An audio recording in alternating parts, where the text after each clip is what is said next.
And my hometown of LaPorte is like record flooding. Oh, wow. Yeah, it's craziness. How's this? You guys look So, looks like we're ready to go. Yes, we just sent it live.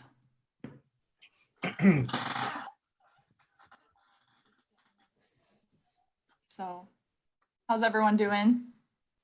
I'm doing good. Good. Good. Question. Yeah, so while people are jumping on here today, we are talking about the 5 steps to a successful auction outcome. We'll kind of go through just even the auction process on our end of things, but we think these are 5 crucial steps that make our auction sellers really successful. So we're excited to be all on as a team today. We haven't been all on in a while. So I know it's good for me to see everybody's face and catch up a little bit, but why don't we just go around and briefly remind people who we are and our role on the team.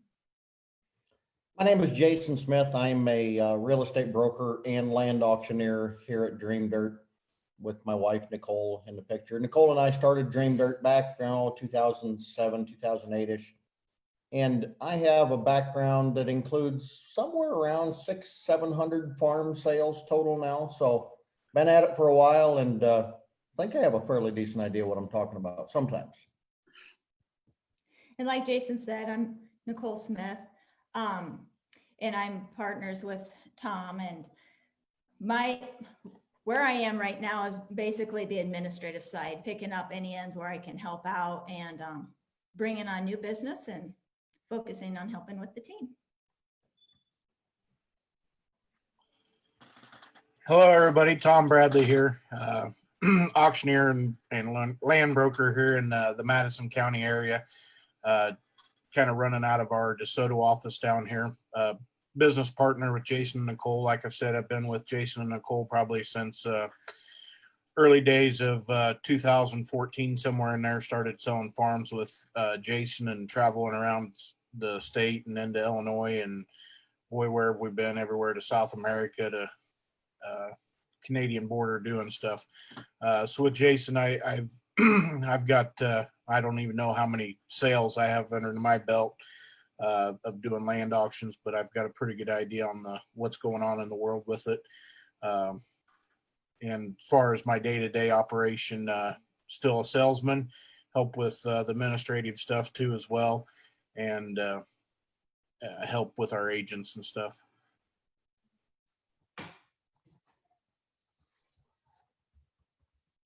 So I'm Stephanie Lee. I'm the listings and transaction coordinator at Dream Dirt. I've been with the company for 2 years.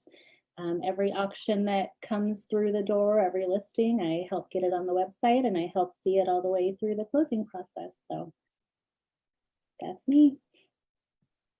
Hi, everyone. I'm Rachel Hoy. I'm Dream Dirt's online auction coordinator. I help run our farm bid, farm machinery, equipment auction that we have every Thursday at 2 p.m. And then I also help Nicole add on our auction affiliates, and also just help with any of our land and machinery auctions and listings. And I'm also a licensed realtor. Hi everyone, I'm Kristen Lau, communications manager here at Dream Dirt. I help with all the advertising, design creation, video creation, all those sorts of outward facing branding. So excited to have everyone on today. And like I said at the beginning, for anyone who's joined, we're talking about the 5 steps to a successful auction outcome. And a lot of people just think an auction is all you see. It's when you go and the auctioneer is chanting and they say sold, and then you have a new buyer, but there's actually so much more that goes into it than that. It's actually anywhere from a 45 to a 60-day process from the very beginning when our clients sell their purchase or their agreement, and then towards the end when they close with their new buyer. So we're going to talk about kind of the 5 steps that we've chunked it into, as well as our significant roles within each of those steps. So the first step we have here that Rachel's going to kind of cover and walk us through is setting the seller's objective. Rachel, do you want to talk a little bit about that? I sure can. So setting the seller's objective just When you first start thinking about selling your land, the best way is just to reach out to a professional, a licensed auctioneer or realtor. And all of us on the team are licensed. And just reach out, either phone call, email, text us, message us, anything. And then as soon as you reach out to us, we'll help set your objective for the auction. And a common objective is just to achieve the highest price possible, say for your 300-acre farm of land that you inherited from your parents' estate. That's a really common objective that we see come in, and we help you set that. This first step just kind of gives us an idea of why you're selling the land, how much land it is, what kind of land it is. Another common objective we see that we help sellers set is I need to sell 200 acres of farmland in 30 days or 45 days. Setting a clear date is another really good one in setting the objective. So, and this step just helps follow into our following ones. Thanks, Rachel. The next thing we're going to talk about is setting a positive outcome. And what that is basically how the seller feels, what would be ideal when it comes to the result of their sale. So what is that based on? It could be based on the dollar amounts. Maybe what's important to you is how much you get at the end of the auction. Maybe what's important to you is the convenience, or keeping everybody in your family happy. That's a big part, the family relationships. I mean, Exactly. A lot of times they have multiple siblings and not everyone can agree on, what they want for an end result.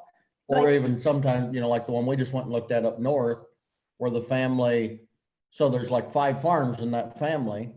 And, their outcome that they wanted was for one family to eventually end up with 1 farm. So even before the auction, we kind of come into the negotiating process to help the family with the outcome that they want. They want to make sure that, the one family, and essentially what it is it's one son that stays on the farm, while everybody else went off and they went to professional occupations and, different states and stuff. So, and the whole family agreed that that was a part of their objective, and we helped them work those things out too.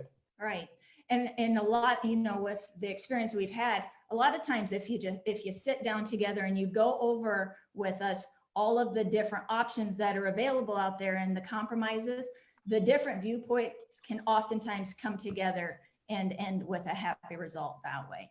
Another thing might be, maybe you need the auction tailored to a specific need of yours. Maybe you need to sell the farm today, but you want to lease the rights until next year. There's so many different options that are available out there. Really what you need to do is you sit down, you ask yourself, what would be the ideal outcome for me? And whatever that is in your head is what we work towards to reach that goal for you. Tom just had one last week, was it, Tom, where, they had actually planted a crop on the farm already, but they didn't even want the crop. They wanted to sell the farm. They wanted rid of the crop. So part of their outcome was they wanted to sell the crop with the farm. Yep. And that's possible. And like Nicole says, anything that you can dream up is possible. And a part of that outcome is telling us the story. And from what you tell us, we're going to take that and structure an auction to fit exactly what you're looking for. That same auction you're talking about, Jason, and it's nothing bad, nothing. It was their land to sell the way they wanted to sell. In that auction as well, they didn't want neighbors. We had to give an easement. That easement was only for access, and they controlled that.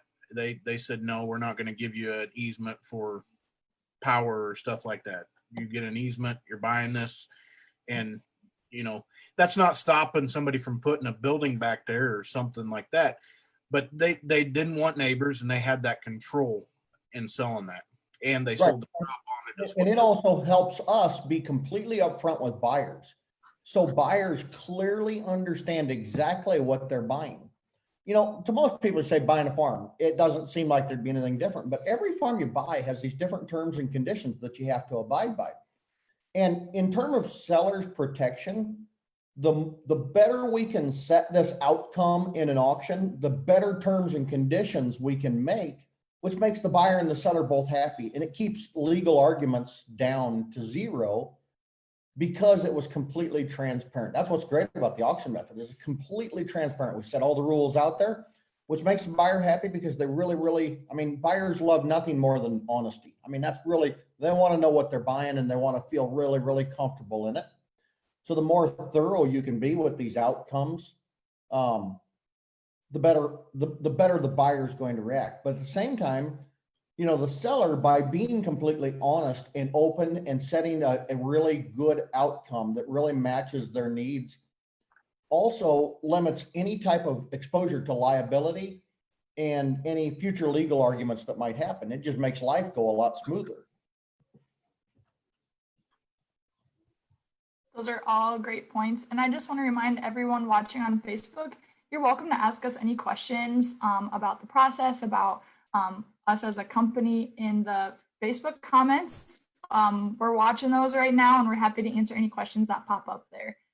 So we just got done covering defining the positive outcome. So let's move on to step 3. Jason, if you want to talk a little bit about identifying our core and secondary markets. I think this is something that's really a really important point. It's a good question, Kristen.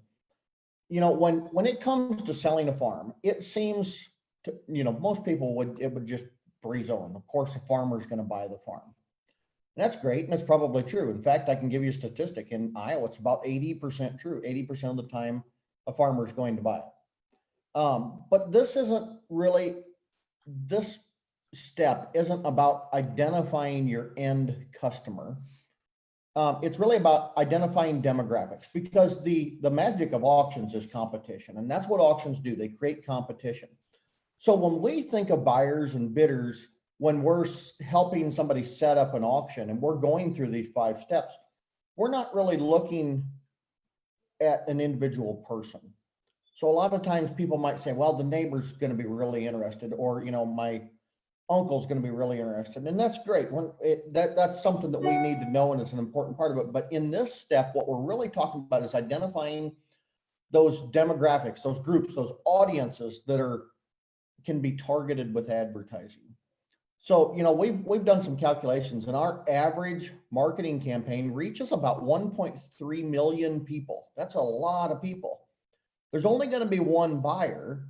So there's, you know, just one buyer short of 1.3 million people that didn't, you know, the advertising didn't affect beyond those that it helped create that competition for. So, you know, our primary market in some cases is going to be usually farmer driven. And our primary market with some properties, and especially those with commercial or development type things, are going to be more investment driven. So one's going to be the primary, one's going to be the secondary. Primary, secondary doesn't mean that one gets more attention, I guess, necessarily than the other. It's maybe just a bet that the primary audience is probably where you're going to get the most bang for the buck in terms of advertising. Oftentimes on tillable farms, you know, our primary market's going to be the farmers, and especially those that live within a 10-mile radius. Those are going to be the strongest bidders. Somebody could look at a farm and say, you know, that farm's worth $9,000. Well, let me tell you something. To somebody that lives right across the road, it's probably worth $10,000. To somebody that lives 2 miles away, it's probably worth $9,700. And somebody that lives 5 miles away, it's probably worth $9,500. And somebody that lives, you know, 20 miles away, now you're down to 8,800. That makes a difference. I mean, proximity in real estate, they've always said location is everything, and proximity in farm real estate really is an important thing. That's not to say that you should just advertise to your neighbors and be just fine, because if you only have one neighbor that's interested, you don't have much of an auction. An auction really depends on that competition. So as we look at these things and identify that core market, you know, where it's going to probably be just the best, it's probably where we're going to spend the vast majority of our time. Another thing I want to say about identifying markets is oftentimes, if you imagine advertising something to somebody, when we advertise something, we want to deliver a message that's important to them. The message from one demographic to another really is going to be different. So, you know, I see a lot of auction companies will hold an auction and they'll just have one set of advertising, just one message that they're delivering about this farm is for sale. And then they're allowing everybody else to just make up their mind from there. That's fine. That's been done for, I don't know, thousands of years at least. But at the same time, I think to be more thorough in your advertising and to best serve your client, you're really looking at a message that's going to fit the demographic that you're advertising to. So for instance, a farmer is going to be really attracted to a message that says, here's how you can grow your operation by buying this 160 acres. This is how you can improve your operation or your family legacy, or whatever the message might be that's important to that particular farmer. And again, when you look at those concentric rings around a proximity or a certain particular spot, that message might be different as you move out through those rings, 1 mile out, 2 miles out, up to 20, 30, 40 miles out. That message might even change just a little bit amongst those people. And depending even on the property types, whether it's Right. farmland or it's hunting land. Yeah, exactly. Property types especially is going to make a difference in that. But when you're looking at an investor, and tailoring a message about a farmland auction to an investor, that message really is going to be different. Certainly parts of it are going to be the same. All the mechanics are all, how to bid, all that's going to be the same. The farm particulars like the CSR and all that is going to be the same, but that box that outlines the benefits, what we would call a hook in marketing, that attention grabbing headline or detail, is going to be different for an investor. They're going to be more interested in a return, or maybe the status of the local rental market. Where there's lots of competitions in a rental market, that would make a really good message to an investor that might be particularly considering a farm, especially if you can come up with some sort of data to back that up. So that's one thing I really want to make clear about identifying markets. You get your core market and secondary market, and it's not so much about what one is more important than the other. We're creating competition between these different demographics. And we're doing that by, number one, targeting them correctly, but number two, by sending the correct message and the correct information so that we can get their attention. We're an advertising company. I'm going to, just like I always do, kind of trail off just a little bit. But we're an advertising company. We're a marketing company. We understand auction marketing. And auctions are a form of marketing that are, just a little bit different than everything. But, what the end result is always to be able to sell something. As I look around the world at, especially new auction professionals coming to the market, and I love new auction professionals. We hired, many of them ourselves. I've taught at the auctioneering school. I've mentored lots of new auctioneers, and something I see is oftentimes they rely on this idea that because they grew up on a farm, they should be chosen to be an auctioneer, or they are passionate about the outdoors, or whatever these things might be. That's great. That's a good foundation to start with, but that literally, to me, that's what that says. I grew up on a farm, and I know it's because they don't have any real experience in actually selling farms. I also get clients, and this kind of relates to this conversation. I get clients that call me and want to know, like minute details about something, farming related. I'm not ashamed to admit I don't know everything about farming. I know a lot about farming. I know how real estate relates to farming really well, but my passion is advertising. My passion is creating the correct message and exposing an asset to the market, and then working with buyers and bidders to maximize and achieve the highest price for a seller. That's really what we're good at Dream Dirt. And you guys all know that that's something that I push a lot is, we want to be good marketers. We might not know everything about farming, but we don't need to. I oftentimes go to field days, for example, and I see them digging up the roots, and I kind of know what they're doing. I know what they're looking for, but I couldn't look at the roots and tell you the answer that they could, because farmers are the experts at farming. We're experts at advertising and marketing. And as that relates to identifying markets and, really driving the message home to the right person and maximizing the price and getting the best deal for our sellers, I think that that's an important point.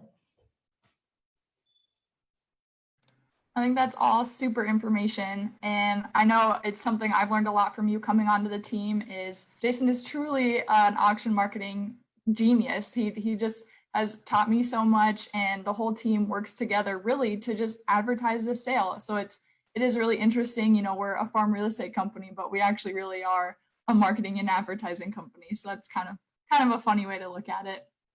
Kristen, I had that feeling you have a lot of experience with cows. You and Andy have your cows out there. I could come out and tell you all about the real estate and how to advertise it, and I know you could too because you work with us. But at the same time, you'd probably be able to tell me more about the cows than I could tell you. Well, I'm not an expert in cattle yet, but Andrew sure is, and he could definitely give you an earful. I bet he could. So actually, this is a great lead into kind of the next step, and it's the hands-on step to everything that Jason was just talking about. You know, we identify our core and secondary markets, but then we actually have to reach them and reach out to them. And that's kind of where Stephanie and I come in. Stephanie, I don't know if you want to talk about kind of the hands-on process of when an auction comes into our system, what all gets done before you pass it then on to me. Yeah, so really the first basic part of getting that auction out there to for everyone to see is getting it up on our website. Once I get the word from Jason and Tom that, hey, we've got an auction that we need to get going, I'll get on that same day, and I usually try to kick it out within the next couple of days. Once we have it on our website, our next step is to get it up on our MLS sites. So really it can get spread out through, through the internet. We kick it out to sites, land.com, Lands of America, Farm and Land, Trulia, Zillow, I mean, all sorts of MLS sites to really get that exposure out there. And then Kristen takes over. Yeah, so we take pride in having our auctions really stand out from the rest in the way that they're outwardly presented. So I take a lot of care in designing graphics and cover photos and drone videos that are going to stand out from other people's. We're excited like how good our auctions look in their advertisements. We think they're really eye-catching. We definitely target our core markets first. We always like to say the best advertising is just a sign on the farm. So we make sure that's one of the first steps. Local newspapers, I have good relationships with local newspapers all across the state, getting ads in there, sending flyers and mailers and hanging stuff up in local communities. Like it's truly a full team effort in getting stuff advertised to that core market because it is so vital. And then our secondary markets, we have digital media that reaches thousands of people across the whole country, email lists, social media targeting, all sorts of stuff. And so all of that stuff has to get done. It's a full team effort, but I take pride in kind of the designing of everything that goes into it. And Rachel does play a part. She puts everything up on our online bidding site. So I don't know if Rachel, you want to touch a little bit about that and how that is useful to our sellers. Hey, Kristen, can I interject for just a second? Oh, of course. One thing, and I don't know if you said it and I missed it or it just wasn't clear, but you have a background in advertising in terms of a college education. You just graduated from Iowa State in 18, right? Yeah, so Yeah. 2018, you graduated from Iowa State. And I think that, when Tom and I set out to hire you in that position, up to that point, Tom and I had done a lot of the advertising and had a lot of stuff built through third-party people. We didn't have that stuff done in-house, but we recognized the need for it because we could never get consistent results, and it became a big problem for us. And it was all, this would look like this, and then this would look like this. And, finally, the point we said, our company has grown so much, we have to hire somebody in-house to create this consistency. But the one thing that I think was really important about that was as we went to these third-party providers to have advertising created was they didn't understand auctions. They just didn't understand auction marketing.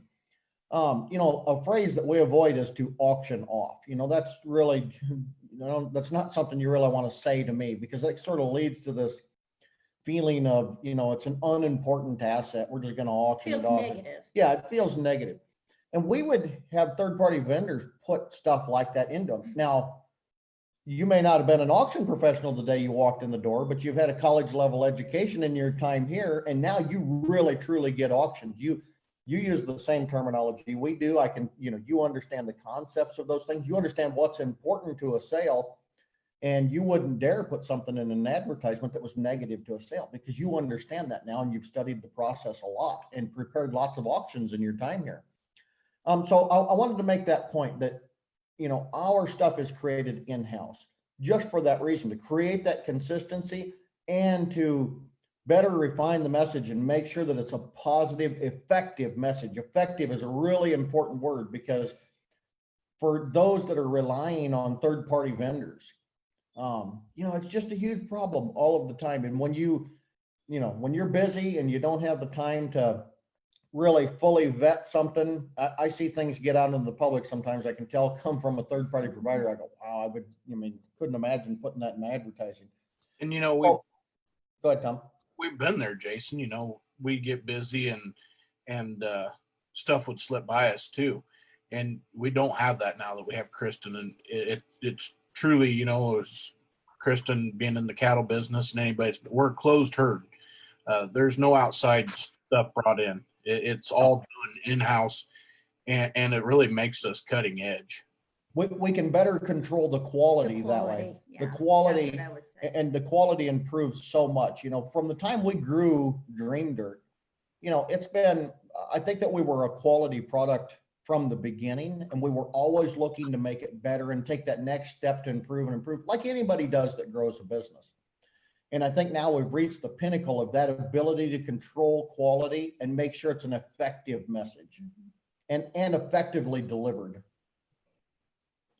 Thank you. I think, yeah, that is a good point that we are. I like Tom's phrase, we're a closed herd, in-house team, we do everything together. And I think that makes everything just that more efficient. An auction comes in, next day it can go on our website, and next day I start working on advertising. It's boom, boom, boom. And we're pretty good at it. And that's one of the ways in terms of our advertising. For those that are watching this, our company doesn't charge an advertising fee like the vast majority of auction companies do. And the reason for that is because we can control the quality. So in other words, Kristen's going to be here and we're going to be paying her either way, whether we have your auction or we don't have your auction. And so a lot of people have asked me, how do you get by with not charging a marketing fee? And the reason is because we have this stuff in-house. We can control the quality of it, and we were going to pay for it anyway. When we were using third-party vendors, there was checks flying out the door like crazy, having to pay everybody to do things on an individual basis, which, even financially doesn't make sense from the perspective of being a business owner, to be paying lots of individual people and managing all of those relationships and proofing stuff constantly when you can do it in-house. So that's an important point of our services is not only can we deliver a better and more high quality, effective, better targeted product, we can do it a whole lot cheaper because of that, because it is done in-house. Sorry, I was looking at Facebook. Be sure to ask any questions in the comments there. Obviously, I get distracted by it. But I don't know, let's move into our kind of last topic. So the sale has been marketed, advertised to its fullest. Rachel's put it up on the bid site. Bids can come in when it's an online auction anytime in that time that it's been up on the bid site. For a live auction, those bids are a little bit different. So Tom, why don't you talk a little bit about how we execute the sale, the different types of sales people can have, and then pass it on to Stephanie for what the closing process looks like. Sure, absolutely. So, we went through the process. We've done all the advertising. It comes to the, as Jason and I kind of say, it's game day. Whether it's a live auction or it's an online auction. If it's a live auction, we advertise the start time. We go through and typically when we have a live auction, it's a live with online bidding. It's that hybrid type of auction. So we have that type of, we have the time that the auction starts, where on the online auction side, we have where your auction will end. So it's we always be sure to spell that out for our buyers to understand the difference between the starting and, the online, where it's strictly just an online, it has an ending time. So if we advertise something at 2:00 on an online auction, then it's going to end at 2:00. That doesn't mean that your auction will end and it's done at 2:00. That's initially where your auction will go into overtime, I guess. It's every time a bid is placed, extends and keeps going for those bidders. Where the live auction, we go around the room, we take bids. It's usually a 45-minute to an hour long process. We take the bids, we take breaks, we talk with the sellers and do that. We're the online, we're on the the phone talking to the sellers constantly. We have them on the phone talking them through the process. Usually Jason and I work together on every auction that's every auction, whether it's a live auction or an online auction. But on the online side, Jason and I have communication, whether we're in the same room or whether we're 4 hours apart. Jason may work with the sellers and I work with the buyers or vice versa. So that's kind of the process through the live auction or the online auction part. Why we're talking about it, and if sellers are watching this and wondering stuff, we do sell everything subject to our seller's confirmation. So that's where we're Jason and I being in communication with the sellers and the buyers and so forth, whether it's a live or online process. There's just no breaks in that online process. But if we do a live auction, we take a break, let the buyers think and call people, and we talk with our sellers. I'd like to add something quick. I know we hit on advertising that it's done all in-house, and Nicole might want to add to this too, but we own our online bidding auction platform. We call it Bid Capture. So Nicole, Jason, Tom, everyone helped design it, and Nicole is better about explaining it all, but I just wanted to add that in there that we do that all in-house, and I take apart a lot of it of helping with the auction and people getting registered to bid. And like I said, once it goes up on our bidding site, bid.dreamdirt.com, people can register and bid right away for however long the time the online auction is set to. So Nicole, I didn't know if you wanted to add to some of that. You did really great there, Rachel. I mean, like you were saying, it is custom made from our experience that we've had in the past, tailored exactly to farmland and farm machinery sales. We figured out what exactly needs to be done to make those run smoothly and to have a successful outcome. And being able to do that custom work has really been wonderful for our clients. And, this is today, we've noticed it a lot, especially with coronavirus, that all of a sudden online land auctions have become popular. Yeah. That was something we started a decade ago, started experimenting with and really trying to understand, what makes this work or not work. How can we most closely mimic the value and the power of an auction to have that process online? And that's what the whole world has done. They've taken every process that happened in real life and found a way to mimic it online. The shopping process, hey, Amazon perfected that. And Dream Dirt perfected the online land auction. And we did that by, lots of trial and error, lots of experimentation, lots of just hard, difficult work and research, and kind of blazing a path that had never really been blazed before. So as we went down that road, it became really apparent to us that we had to create our own software. There was no third-party software out there that really was going to work for this and work well. Jason, Go ahead, Tom. what was my comment to you last night? You remember? I can't remember what I had for breakfast, Tom. I've observed in the last probably month or so a lot of auction companies and nothing bad to them. Competition's good, but I see a lot of auctioneers that probably never would have went online, starting to get an online presence, and that's good. That's great. The thing is they're all using the same generic program that nothing makes them stand out opposite of anybody else like us. We own ours. It's us. It spells us. It was custom built by us auctioneers that run it, to where, these others, they just like, excuse my language quick here. Oh crap. We can't do auctions right now. Who do we go to? And they jump aboard the first person that's able to do something with them. And I think, Tom, that brings us to just a really quick, great point, is they are looking for a platform. And we've been getting calls from other auctioneers, which, just to let them know, if there's anyone that's listening, we do offer an affiliate program, which allows them to access our Bid Capture platform. So if anyone's interested in that, give us a call and we can talk details on those things. And even beyond that, we offer multiple forms of Yes. cooperation with other auctioneers, Absolutely. real estate brokers, realtors.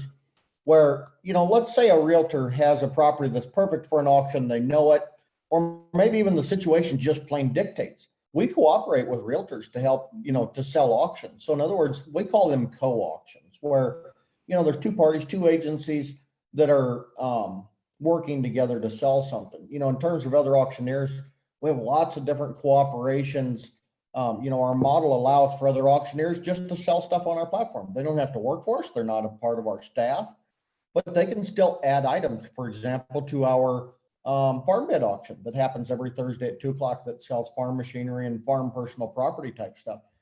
And from there, we go into more of like an affiliate type model that Nicole was talking about, where we have different levels and packages of potential services that other auctioneers can gain from Dream Dirt. That might be on the low end, just a bidding platform where they can have a custom bidding platform on our bid capture software, inside of the Dream Dirt suite of marketing products, on up through white label websites. And we have white label affiliates that use an exact copy of our software in the same exact business that we're in, because they can see our software was built for land auctions. It's perfect for land auctions. It perfectly mimics the process, takes that power of that in-person auction, and it improves it in an online process. And I have that feeling, like I said, we've worked on this for a decade now. I don't fully expect everybody to wake up tomorrow morning and go, hey, online land auctions are great. I think we have a long way to go to convince people. We know it's true. And in my heart, I've seen the results. Online land auctions are extremely powerful in what they can do for sellers, not just in results, but many other things. The stress level that we often talk about, limiting that social friction inside of the actual live auction process. That's a huge, that's the biggest part that Tom and I, and I'll let Tom comment on this too. And I hate to teach people any bad habits or teach them what to do, but Tom, you and I would walk into a live auction and we would go, the tenant's sitting in the front row. Worst thing possible. That can't happen with an online auction. And essentially when that happens, and again, I'm not trying to teach anybody bad habits or go out and hurt somebody with this information. I'm trying to talk to sellers. And for all of you buyers, plug your ears, ignore me for a minute. I don't want you to hear this.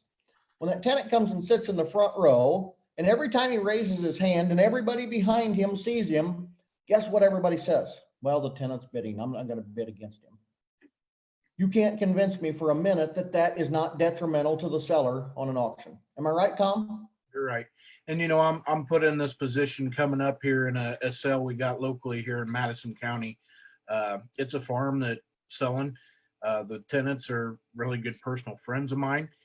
And he understands this online auction process. I seen him sign up today, and he understands it. He understands that I have a fiduciary duty to my sellers now, and he knows that my goal is to get the best price for them, and that's where it lies. And he truly understands that. So the best price and the best outcome, like we talked about earlier, and absolutely. That's one thing that online land auctions are great at. It's one of the things that I, ball up my fist and I say it's a powerful way to sell a farm, because it really truly is. It takes the best part of an auction. It takes that competition model of marketing, and it takes all the stress and the friction out of it. You can't ask for a stronger way to sell a farm. You can even see that in testimonials that Oh, we've gotten we of can, people saying, I can't believe how smooth that has gone. This is just, it was so relaxing and comfortable. It's just, even Kristen will try to get us to shut up, but this should tell you how passionate we are on this topic. But Jason, we just sold a Guthrie County farm, and you remember what your buyer said to you? Even for buyers and sellers, the stress is just, he said, boy, that was fun. Let's do it again. yeah. Well, and then the next week after that, I had the buyer tell me I should not be bidding on these things online. I could get myself in a lot of trouble. Yeah. So it just shows you the level of how strong, how powerful they are, really, and it's not an impersonal deal. Like I said earlier, whether you are on the phone or I'm on the phone or Nicole's been on the phone with these people, Rachel's been on the phone, whether we can't help, but it's not an impersonal deal. We're talking to them. We've even had them come in and sit with us communicate with us there. And Jason, you know why we're on it. One of my biggest, strongest selling points. Now it's 2 times. I've sold an Amish farm or sold a farm to an Amishman using an online auction. So it's not hurting your audience. They're going to come. They understand the auction. They understand how it's being performed. They make provisions to do that. So we've sold farms to Amish using an online auction. And just here recently, we put another notch in our belt buckle, and we sold a farm for Amish clientele. It was straight out of the gate what they chose. So it's just very powerful. I It's think that's amazing. the strongest example of how an online auction can work. If it can work for an Amish man, it can work for anybody. Yep. Well, I think this is a good place to wrap up. Obviously, we could talk about our auction process and kind of the things that make us different and unique for days. But we'll leave everybody to the rest of their Wednesday, and we'll see you guys on Facebook Live soon. As always, reach out to us. We have so many resources. You know, we've only talked about our auction side of things right now, but we have so many other services. And we are very passionate about educating sellers. So if you'd like an ebook or 2, read our blog, look on our website for more resources, or just reach out. We're happy to just talk, free consultation, any sort. So with that, does anybody else have a last word for the day? I don't have any Okay. more words. I think you used them all up, but it was a pleasure to come here and visit. If we can ever help you, reach out to any of us. Go to dreamdirt.com. Use the contact form, call us on the telephone, whatever it might be. We'd be more than glad to just sit down and visit. Even if there's no sale in the future for you, we're more than glad to answer questions and help you. And if we're not here, one of the girls or somebody, they can help too and get you pointed in the right direction to one of us. Yep. Happy to help. So with that, thank you, everybody. Thanks for watching, and we'll see you next time. See you next week.